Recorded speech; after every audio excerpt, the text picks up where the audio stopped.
and ambush cars to look for food.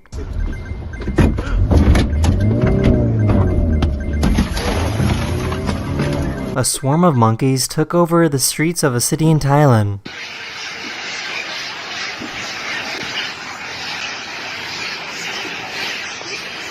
Because he's hunting. So stay. Sean, stay. Look. These tourists got a little too close to this buffalo.